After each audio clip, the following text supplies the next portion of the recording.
En Argentina, el ferrocarril siempre fue sinónimo de progreso, pero hubo personas que supieron cómo tirar todo ese progreso a la basura. Hoy, en la segunda parte de esta serie, vamos a conocer 5 casos dentro del ferrocarril argentino que te van a dejar pensando. Argentina, un país con buena gente. Presidencia de la Nación.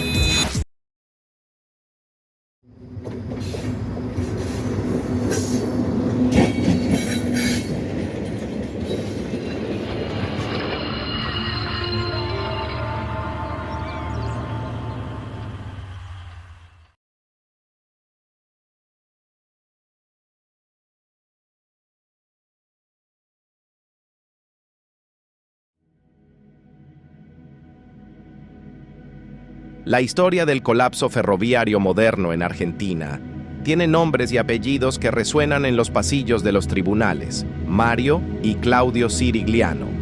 Estos hermanos no surgieron de la nada. Eran los herederos de una modesta empresa de colectivos que, bajo el calor de las privatizaciones de los años 90, se transformó en un pulpo corporativo llamado Grupo Plaza. Su ascenso fue meteórico, pero su legado sería de hierro y sangre.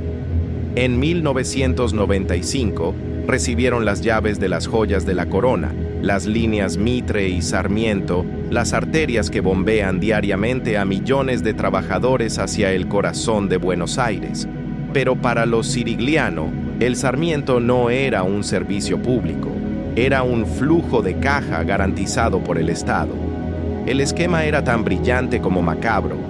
El modelo de negocios de Trenes de Buenos Aires, TVA, consistía en capturar subsidios millonarios destinados al mantenimiento, pero en lugar de cambiar durmientes o reparar motores, ese dinero desaparecía en una intrincada red de empresas satélites.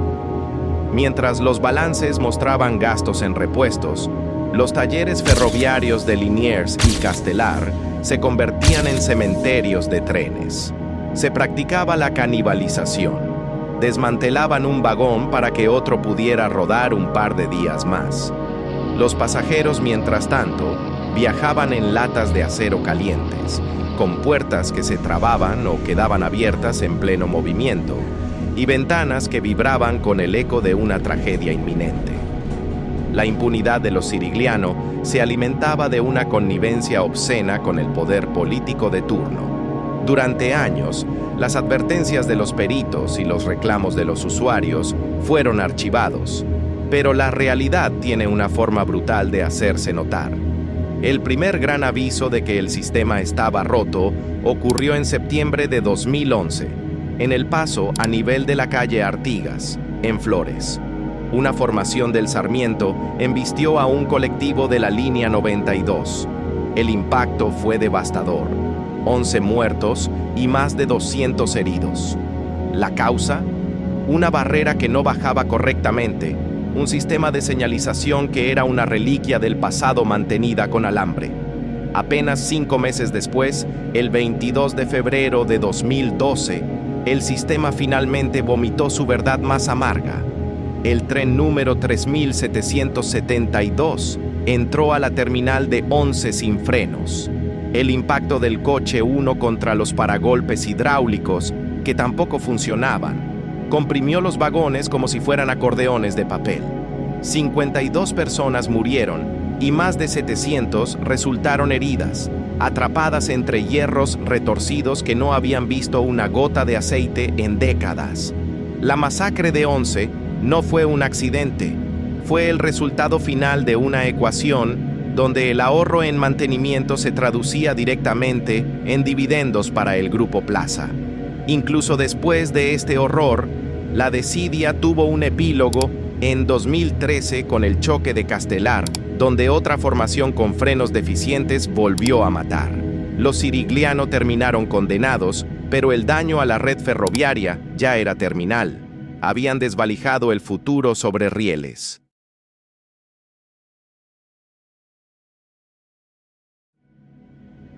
Si el capítulo de los Cirigliano fue el de la desidia operativa, el de Ricardo Jaime representa la estafa financiera más cínica de la historia ferroviaria argentina.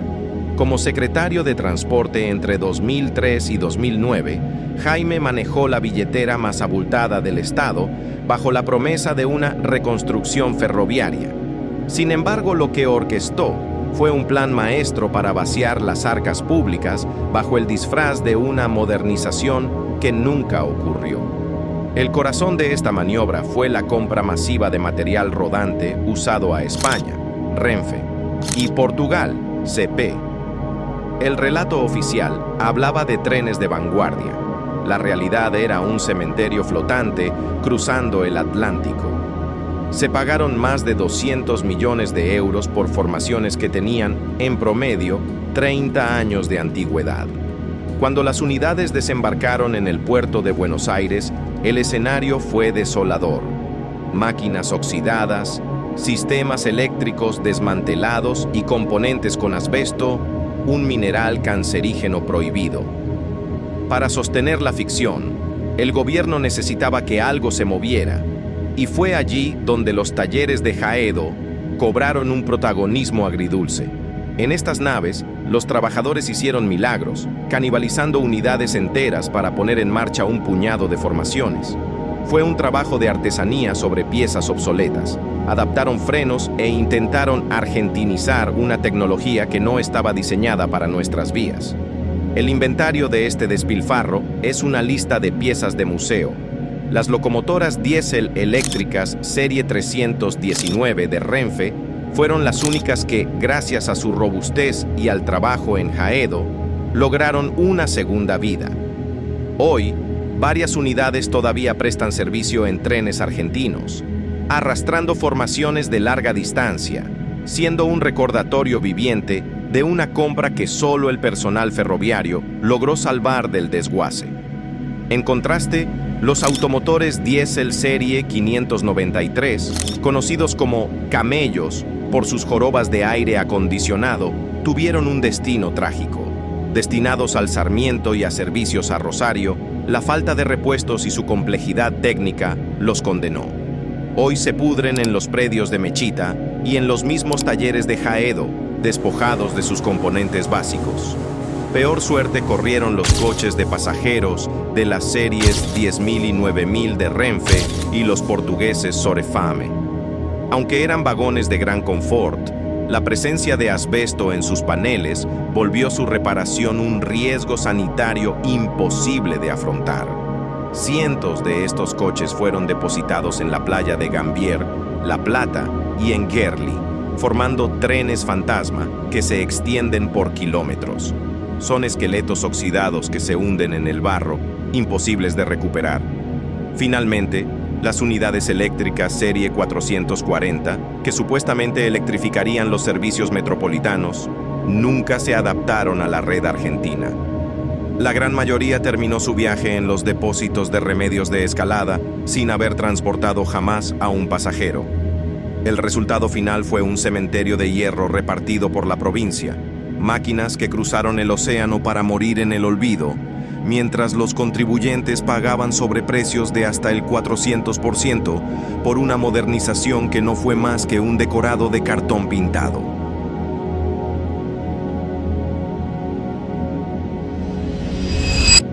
Mientras los trenes de pasajeros en Buenos Aires eran noticia por el hacinamiento, en el interior profundo se gestaba un desastre silencioso: la destrucción del transporte de cargas y el aislamiento de regiones enteras. En 1999, la empresa brasileña América Latina Logística, ALL, desembarcó en Argentina tras adquirir las concesiones de los ferrocarriles Buenos Aires al Pacífico, en la región de Cuyo, y el ferrocarril mesopotámico. La promesa era una integración regional sin precedentes. La realidad fue una gestión que los peritos judiciales describirían más tarde como un plan de abandono sistemático.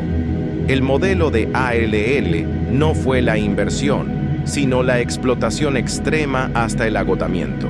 En la línea Urquiza, que atraviesa Entre Ríos, Corrientes y Misiones, el estado de las vías alcanzó niveles críticos. Los durmientes de madera se pudrieron por falta de recambio y el balasto desapareció bajo el barro. Esto generó un promedio de un descarrilamiento diario. En muchos tramos, las locomotoras debían circular a menos de 10 kilómetros por hora para evitar que los vagones volcaran. Pero el golpe más cruel no fue solo para la carga, sino para el último gran símbolo de la conexión federal, el Gran Capitán. Este tren, que unía Federico Lacroze con Posadas, era el salvavidas de miles de personas en pueblos donde el colectivo era un lujo o la ruta no llegaba. Durante la gestión de Al, el Gran Capitán se convirtió en un tren fantasma. La empresa, interesada únicamente en el negocio de la carga, y ni siquiera en mantenerlo bien, ponía constantes trabas al servicio de pasajeros. El tren sufría demoras de hasta 48 horas. Los pasajeros quedaban varados en medio del campo, sin agua ni luz, mientras la empresa priorizaba sus pocos trenes de carga sobre las vías en ruinas. Finalmente, tras un turbio conflicto de intereses y la falta de apoyo estatal, el servicio fue suspendido definitivamente, dejando estaciones históricas convertidas en ruinas y a la Mesopotamia herida en su conectividad.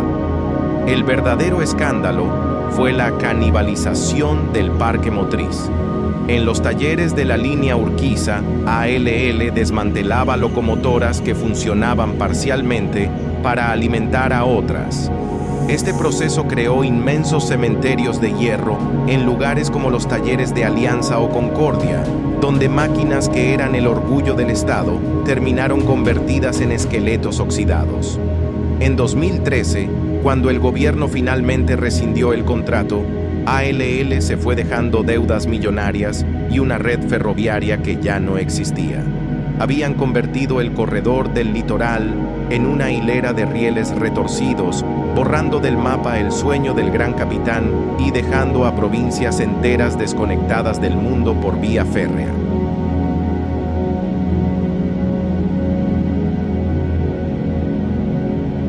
Si existe un corredor que define la identidad del viajero argentino, es el que une la ciudad de Buenos Aires con Mar del Plata. El ferrocarril Roca no solo transportaba pasajeros, transportaba la ilusión de las vacaciones.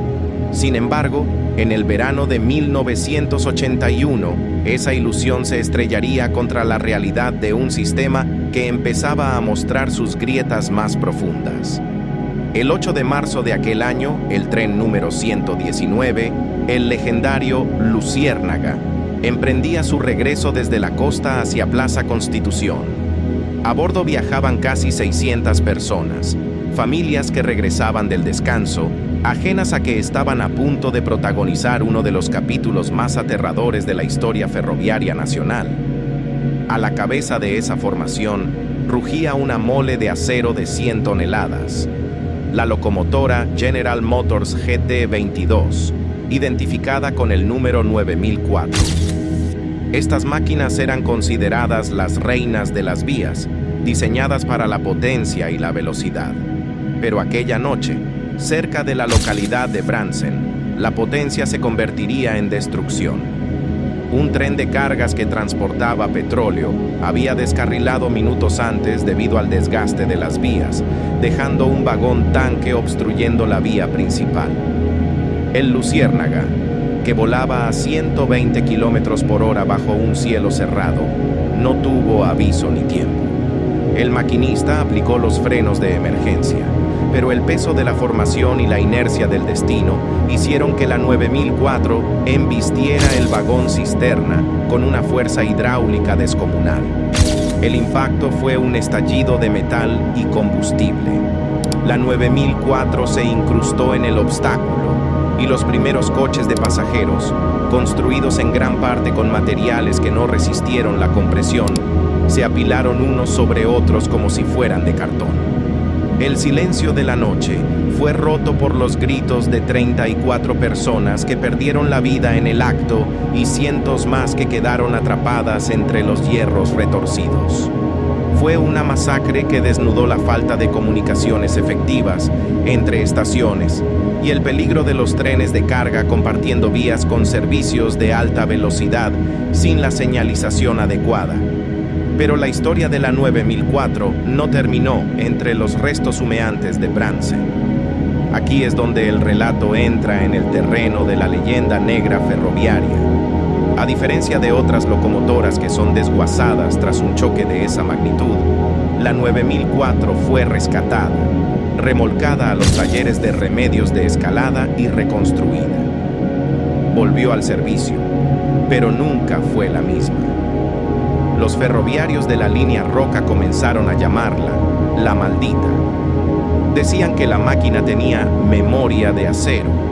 Se veía involucrada en descarrilamientos inexplicables, fallas eléctricas repentinas y otros incidentes menores que alimentaron un mito de mala suerte que duró décadas. Cada vez que la 9004 entraba a una estación tirando del servicio a Mar del Plata, los viejos conductores hacían la señal de la cruz, recordando que esa máquina era un sobreviviente cargado con los fantasmas de aquella noche de marzo en la que el tren de las vacaciones se convirtió en un coche fúnebre.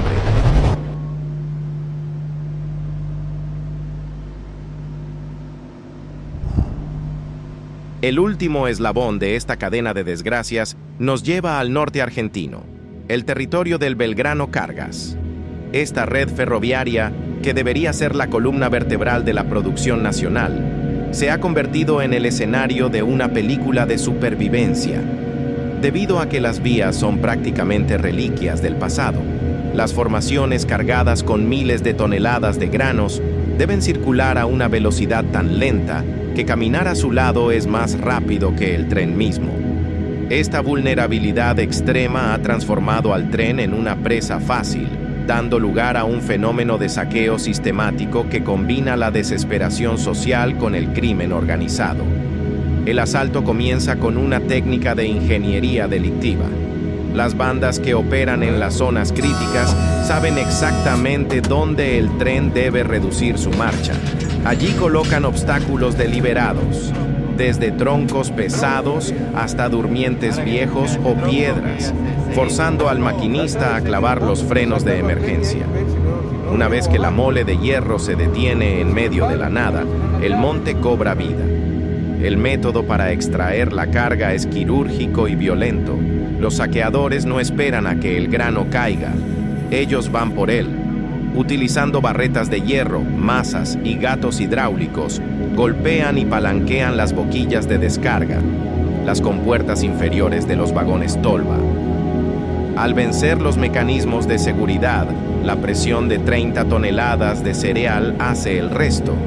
El grano fluye como agua, formando montañas doradas sobre los rieles. En el lugar del saqueo conviven dos realidades. Por un lado, familias enteras de asentamientos precarios que se han formado a la vera de las vías, quienes con baldes, palas y bolsas de arpillera juntan lo que pueden para subsistir o alimentar animales. Por otro lado están las mafias del cereal, grupos que llegan con camionetas y camiones playos apenas el tren se detiene. Ellos coordinan el ataque y cargan el botín a gran escala. El destino de ese grano es el mercado negro. El cereal robado, mezclado con tierra, grasa y piedras del balasto, es llevado a centros de acopio clandestinos, donde se cierne de forma precaria para luego ser blanqueado en cuevas de comercialización o vendido como alimento forrajero barato en feedlots ilegales. Este proceso deja una herida mortal en la infraestructura. El grano que no se llega a juntar empieza a germinar o a pudrirse entre los rieles, generando una humedad ácida que corroe el acero y pudre los pocos durmientes sanos que quedan. Los maquinistas, por su parte, trabajan bajo una tensión constante. El miedo a ser agredidos con piedras o armas de fuego si intentan no detenerse ha hecho que el saqueo se acepte como una rutina trágica. El Belgrano Cargas es el ejemplo más crudo de cómo la corrupción que comenzó en los despachos de Buenos Aires termina manifestándose en el caos del interior profundo. Es el cierre de un círculo donde el tren, que nació para unir el país, termina siendo devorado por un territorio que el propio Estado decidió abandonar al óxido y al olvido. ¿Alguna vez viajaste en estos trenes o viviste de cerca alguna de estas historias? Queremos leerte y que seas parte de la conversación. Compartí este video con alguien que ame los trenes o que deba conocer esta realidad. Tu participación ayuda a que estas historias no queden en el olvido. Argentina fue un país construido sobre rieles, pero destruido por la codicia. Desde los despachos de Buenos Aires hasta los saqueos en el norte, la historia de nuestros trenes es la prueba de que, cuando la corrupción maneja los frenos, el destino final es siempre la tragedia. Las vías siguen ahí, grabadas en la tierra como cicatrices, esperando el día en que el tren vuelva a ser sinónimo de futuro y no de olvido. Pero esta historia no termina acá, la seguimos con vos. Si te apasiona la historia ferroviaria y querés que sigamos investigando estos temas, suscríbete al canal y activa la campanita para no perderte el próximo documental.